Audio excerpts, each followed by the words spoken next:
पिछले साल दिल्ली पुलिस का एक जवान कोरोना काल में संक्रमित होकर जो है वो मौत की नींद सो गए और उनके परिवार को 1 करोड़ का वादा किया और आज तक उसका परिवार दर दर जो है भटक रहा है। परंतु एक मुस्लिम डॉक्टर मरने पर जो है केजरीवाल और उसकी कैबिनेट ने उसके घर पहुंचकर वहां 1 करोड़ रुपए देने का काम किया। रोहिणी में एक बहुत बड़ा अस्पताल है जिसको 2017 में चालू कर देना चाहिए था। इस व्यक्ति ने तमाम क्लियरेंस के नाम पर उस अस्पताल को रोक के रखा।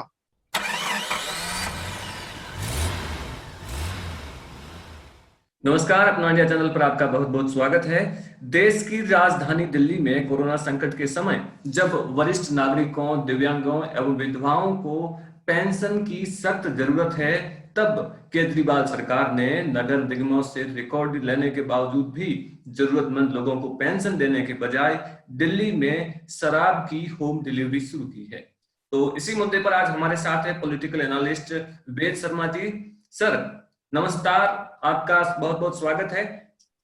धन्यवाद जगमाल जी, आपने बहुत महत्वपूर्ण विषय को आज की चर्चा में जगह दी है और इस तथाकथित क्रांतिकारी आंदोलन से उपजे इस नेता की हकीकत देश के अन्य राज्यों में भी पहुंचनी आवश्यक है, क्योंकि दिल्ली के बाहर के लोग बड़ी गाहे बगाहे चर्चा करते हैं कि दिल्ली में बड़ा क्रांतिकारी काम हुआ है। एक जो तथाकथित आम आदमी जो है बड़े भैया की शर्ट और पापा की पैंट और नीचे हवाई चप्पल पहनने वाला व्यक्ति जो है कुछ क्रांतिकारी काम कर रहा है। निश्चित रूप से वो इतना क्रांतिकारी काम कर रहा है कि देश की जनता की आंख और कान खोलने के लिए इस बात पर चर्चा होनी आवश्यक है। चर्चा यूं आवश्यक है कि एक तरफ दिल्ली की जनता बिना ऑक्सीजन के जो है तिल तिल करके मर रही थी और दूसरी तरफ ये व्यक्ति काम करने की बजाय देश की केंद्र सरकारों पर लांछन लगाने से बाज नहीं आ रहा था। और जब देश की राजधानी के अंदर राज्य सरकार को आवश्यकता थी कि केंद्र सरकार के साथ सामंजस्यता बनाकर जो है अधिक से अधिक वैक्सीनेशन के सेंटर खोले जाएं और वहां पर वैक्सीन मुहैया कराई जाए, तो ये व्यक्ति राजधानी के लोगों को वैक्सीन मुहैया कराना तो दूर, उन लोगों के घर में दारू पहुंचाना, दारू पीने की उम्र को कम करना और इस प्रकार के नए नए प्रपंच लेकर आदमी आता है, तो कहीं ना कहीं शक होता है कि क्या ये आदमी निश्चित रूप से इस देश की राजधानी में कोई देश की राजनीति में कोई परिवर्तन करने आया है या देश की राजनीति का पतन की एक नई इबारत लिखने आया है। क्योंकि आप व्यक्ति के नियत पर देखिए और निश्चित रूप से आपको संदेह होगा, क्योंकि एक मुख्यमंत्री आज से 3 महीने पहले कहता है कि केंद्र सरकार को सब कुछ डिसेंट्रलाइज कर देना चाहिए, जो है लॉकडाउन करने का अधिकार ये पिछले साल से चिल्ला रहे थे कि जो है राज्य सरकार के हाथ में होना चाहिए। जब इस सेकेंड वेव में केंद्र सरकार ने अधिक से अधिक जो है राइट्स जो है राज्य सरकार को देने का काम किया और जब वैक्सीनेशन मुहैया कराने का काम किया, तब ये मुख्यमंत्री साहब बोलते हैं कि हम 3 महीने के अंदर पूरी दिल्ली को 2 करोड़ जनता को जो है वैक्सीन कर देंगे। अब आप सुनिएगा, समझिएगा कि जहां एक तरफ केंद्र सरकार देश की राजधानी को अन्य राज्यों के अनुपात में सर्वाधिक वैक्सीन मुहैया कराती है, तब ये नटवरलाल रोज 20-20 घंटे में टेलीविजन पर आकर एक राज्य का तथाकथित जिम्मेवार मुख्यमंत्री पैनिक फैलाने के अलावा कुछ नहीं करता। कभी ये सिंगापुर वेरिएंट बोलता है, कभी ये आदमी बोलता है कि दिल्ली के अंदर बच्चों में ये सुपर स्प्रेडर हो जाएगा, कभी ब्लैक फंगस।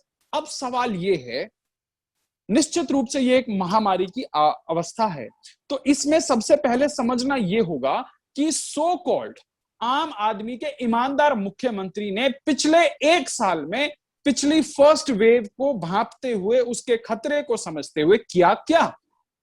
तो दिल्ली की जनता की जानकारी के लिए बता दूं, इस नटवरलाल ने पिछले 1 साल में 400 बेड भी दिल्ली के हेल्थ इंफ्रास्ट्रक्चर में नहीं जोड़े।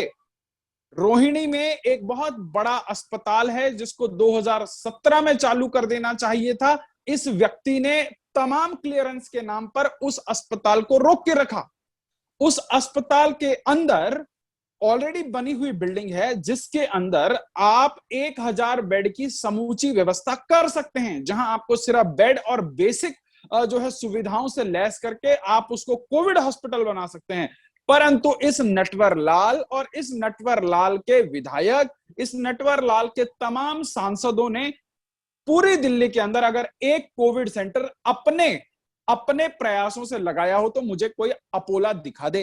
परंतु उसके विपरीत भारतीय जनता पार्टी के सांसद हैं प्रवेश साहिब सिंह वर्मा, उन्होंने अपनी लोकसभा क्षेत्र के अंदर लगभग 10 उन्होंने कोविड केयर सेंटर बनाए, तमाम संघ संस्थाओं के साथ समायोजन करके।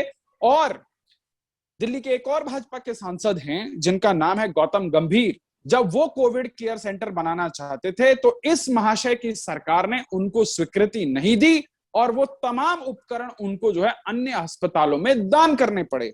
तो ये हाल है दिल्ली के ठग नटवर लाल उर्फ केजरीवाल का, कि ये आदमी सबसे पहले दिल्ली के अंदर जो है खुद, और इनकी सरकार, मैं आरोप लगा रहा हूं तथ्यों के आधार पर, कि ये सबसे पहले ऑक्सीजन का जो है अफरा तफरी मचाते हैं। ऑक्सीजन के नाम पर बोलते हैं कि अगर हमें आज ऑक्सीजन मिल जाए तो हम 9000 बेड जो है रातों रात जोड़ देंगे।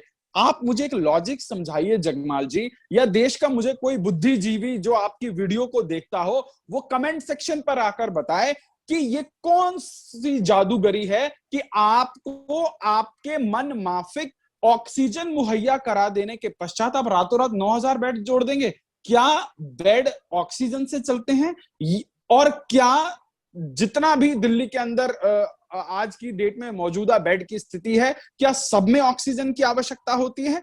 जैसे ही कोर्ट ने ऑक्सीजन के ऑडिट करने की बात करी, ये नटवरलाल ऑक्सीजन का मुद्दा छोड़ के वैक्सीन पर कूद गया। आप सोचिएगा, आज देश के अन्य राज्यों के अनुपात में सबसे ज्यादा टीका जो है उत्पादन के हिसाब से दिल्ली को दिया जा रहा है, और उसके बाद ये लोग किस प्रकार से एजेंडा चला रहे हैं। ये लोग विदेशी कंपनियों के दलाल की तरह जो है काम कर रहे हैं। पहली बात तो दिल्ली सरकार एक श्वेत पत्र जारी करे और देश की जनता को बताए कि वो एक दिन में कितने लाख लोगों को जो है वैक्सीनेट कर रही है।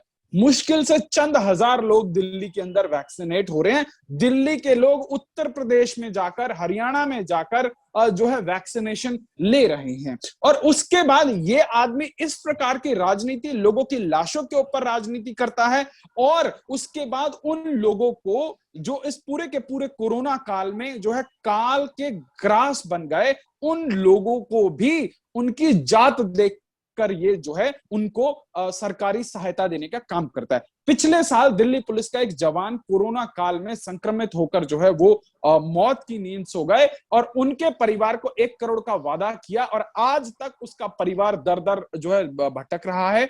वो जो पुलिस के जवान हैं, उनकी पत्नी के साथ में एक छोटा बच्चा है, उनको जो है आज तक वादा करने के बाद 1 करोड़ देने का काम नहीं किया। परंतु आपको जानकर हैरानी होगी, उसी दिल्ली में 100 से अधिक डॉक्टर मर गए, परंतु एक मुस्लिम डॉक्टर मरने पर जो है केजरीवाल और उसकी कैबिनेट ने उसके घर पहुंचकर वहां 1 करोड़ रुपए देने का काम किया।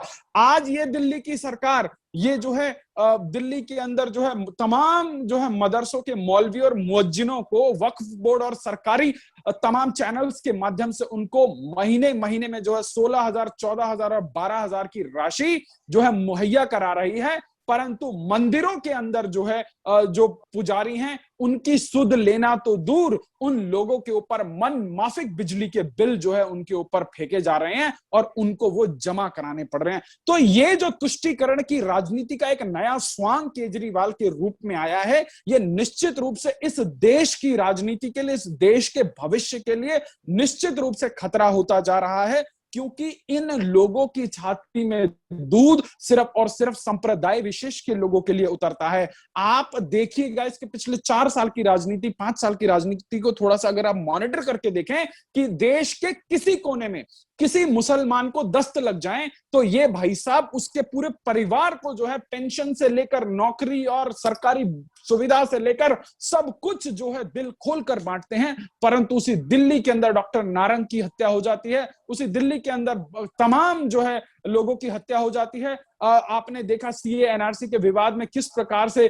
जो है तमाम जो है लोगों की हत्या कर दी गई। इंटेलिजेंस के एक जो है युवा की हत्या कर दी गई, दिलबर नेगी की हत्या कर दी गई। सरकार की आंख में आंसू नहीं आया, सरकार के मन में उनके लिए जो है व्यथा उत्पन्न नहीं हुई, सरकार की संवेदनाएं उन हिंदू लोगों के लिए नहीं जागी, क्योंकि ये बुर्का परस्त लोगों की राजनीति हो रही है। ये तुष्टीकरण की नई पराकाष्ठा, नई परिभाषा लिखी जा रही है और इस देश के दूसरे बहुसंख्यक समाज को पिछले 6 दशकों से अधिक जो इस देश में अल्पसंख्यक कहकर प्रचारित किया गया, सिर्फ उन लोगों को इंपावर करने की राजनीति हो रही है और ये तत्काल प्रभाव से बंद होनी चाहिए।